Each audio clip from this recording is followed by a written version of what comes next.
Ministeerri raayyaa ittisa biyyaa mata duree dubartii cimtuun wareegama kaffaluun Itoophiyaa itti fufsiisti jedhuun bakka pirezidaantii Saahilewarq Zawudeen argamanitti guyyaa dubartoota addunyaa Maarch 8 kabajeera. Pirezidaantii Saahilewarq yeroo kanatti akka jedhanitti dubartoonni miseensota raayyaa ittisa biyyaa duula birmadummaa biyyaa kabachiisuu irratti hirmaachuun injifannoon galmeessisan dhaloonni kan irraa baratudha jedhaniiru. ይህንን ሁኔታ እንዴት እንደተቋቋሙት በዝርዝር ያቀርቡ ለብዙዎች ትምህርት ይሆናል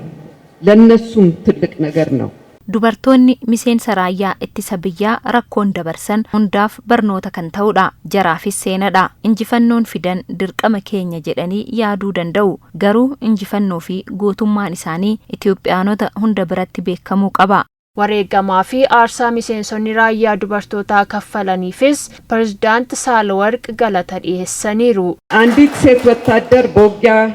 አውድማ ውስጥ የሚገጥማትን ፈተና ለመገመት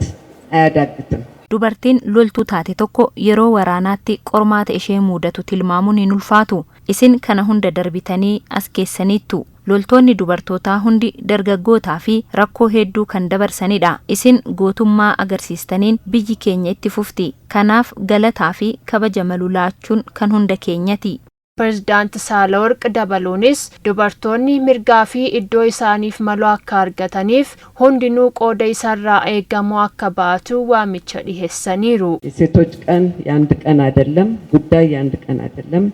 የአንድ ወር አይደለም የ365 ቀን ጉዳይ ነው. dhimmi dubartootaa dhimma guyyaa tokko ji'a tokko qofa osoo hin taane dhimma guyyoota 365ti kanaaf hundi keenya waliin tumsinee dubartoonni mirgaa fi iddoo isaaniif malu akka argatan hojjechuu qabna. Dubartoonni miseensota raayyaa ittisa biyyaa duula birmadummaa biyyaa irratti hirmaatanii turan yaadalaataniin biyyaaf wareegamuun kabaja guddaadha jennee gara dirree waraanaatti bobbaanee turree jedhanii ammas biyya isaaniif wareegama barbaachisaa hunda kaffaluuf ቆጲ ተውሳኒ ዱበተኒሩ ጀግንነት ኩራት ነው ለሀገር ለህዝብ መስራት ማለት ከምንም በላይ የሚበልጥ ነው gootummaan nama boonsa biyyaa fi uummataaf hojjechuun waan hunda kan caaludha namni ofii isaatii qofa osoo hin taane biyyaa fi uummata isaatiif jiraachuu qaba ani duula birmadummaa biyyaa irratti yeroon hirmaadhe biyya koo waan caalu hin jiru jedheeni ammas biyya koof wareegama hunda kaffaluuf qophiidha የሬዲዮ ፕሮግራመር ነኝ